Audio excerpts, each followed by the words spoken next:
Hi everyone! It's been a long time since I've been on YouTube and since I've made a recipe video. What I'm making today is another version of kimchi. I've made the normal cabbage kimchi recipe as a video on my channel. If you haven't seen it, I'll link it in the description below. But today we're going to make what's called water kimchi, which is basically a radish-based kimchi that ferments in a broth. So you actually serve it like a cold soup. And what you're going to use is a huge radish. Probably got one that was too big, but this is a Korean radish. I think it's also called mu, M-U.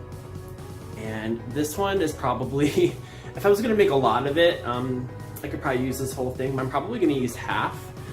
Basically what we're going to end up doing is we're just going to cut this, we're going to salt it, but you don't have to have this kind of radish if you can't find it. Like most Asian grocery stores will probably have one of these. I think this tastes the best, personally. It's a little bit on the sweeter side, so it's a little bit different, but I want to show you guys some other alternatives that you can use and also all the ingredients that you're going to need. So let me go ahead and show you. To make water kimchi, you will want to get yourself a radish, but if you can't find one of these guys, you can go ahead and just use daikon radish, or you can even use turnips. I've made it that way before too, and that actually comes out really good. And I think every grocery store that has a produce section tends to have turnips. But what you want to do is you want to peel it, and I'm probably going to end up using half of this amount for one batch of it. So you figure it's going to be about 2 turnips worth, or one big long piece of daikon, because daikon is way more narrow than this is. You're also going to want to have some scallions. These are more like chives that I found, but either chives or scallions will work. Any type of green onion. This is an Asian or Korean pear. These are really awesome in this recipe, but if you can't find this, go ahead and get a Bosc pear, which is a brown type of pear. It'll work just as good. You just want to get a carrot that you're going to end up shredding. You want to get a piece of ginger. I might not use all of that. We'll see as I go along. We've got a couple cloves. Oh my god, a couple cloves of garlic.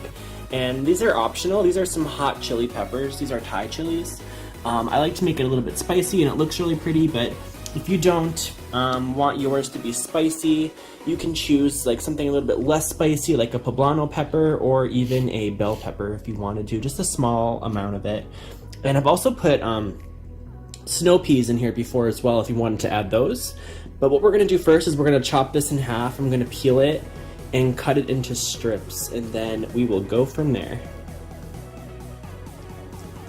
So this is what it looks like when it's all peeled and cut up into these little strips. It's kind of like a 1-inch strip, 1-inch cube kind of a thing.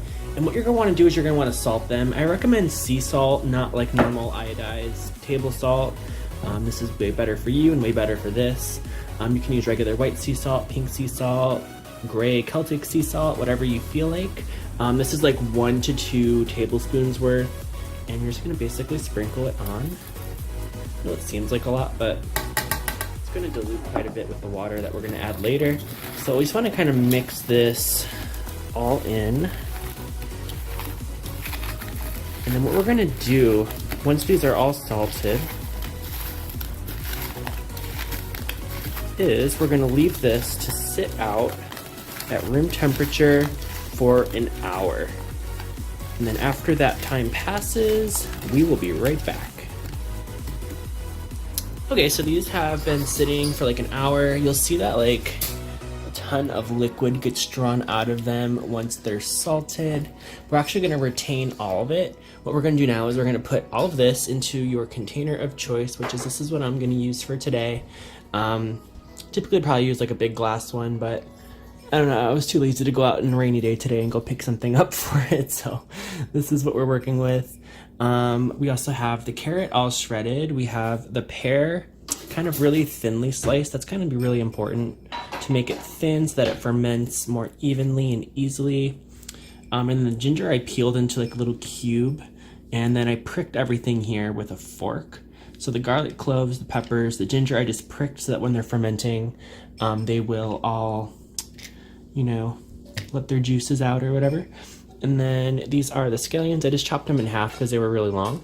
So I'm going to put everything in here and then fill it up with water. Okay, so I forgot to tell you guys, before you fill this up with water, it's all in here, you want to put in some coconut sugar. So you want to put in like 1 to 2, thank you, 1 to 2 tablespoons in there before you put the water in. And this is really hard to do with one hand, so I so appreciate Stefana helping me out. You're welcome. Thank you. And then I'm just gonna pour in some water, and you're gonna fill this like most of the way up. That's all the water in my pitcher, so we'll go with that. Maybe I'll put in a little bit more if I fill up the water, and this is kind of what it's gonna look like for right now.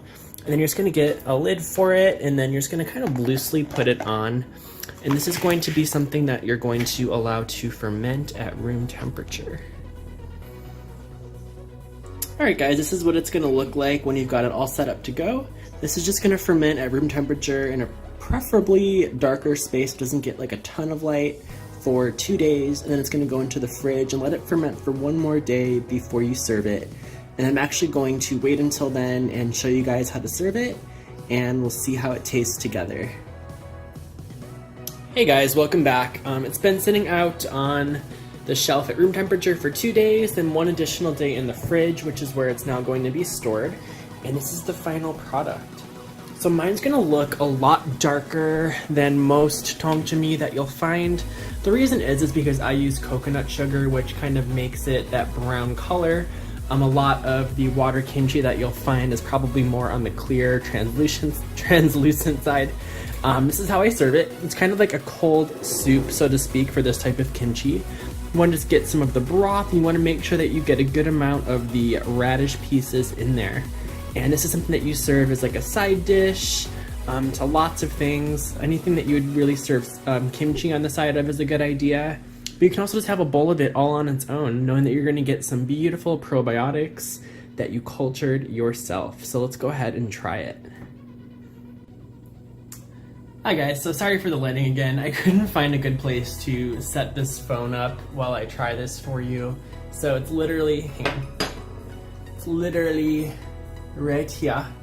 So I'm just gonna take a spoonful for you guys, and I'll kind of let you know how this tastes. I'm not really sure how to describe it exactly, but oh, it is so good.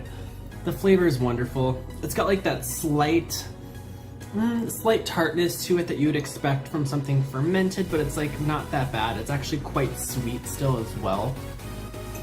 So where it's actually like really enjoyable, and the flavor that develops in here is like so astounding that you literally could just eat a bowl of this unto itself because of how good the flavor is. We're gonna try a radish.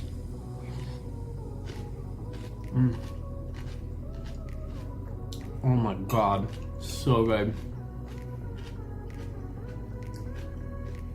I still got that amazing crunch to it. It's like the sweetness, the saltiness, the tartness, and like all the right places. It's so good. This came out so great, you guys.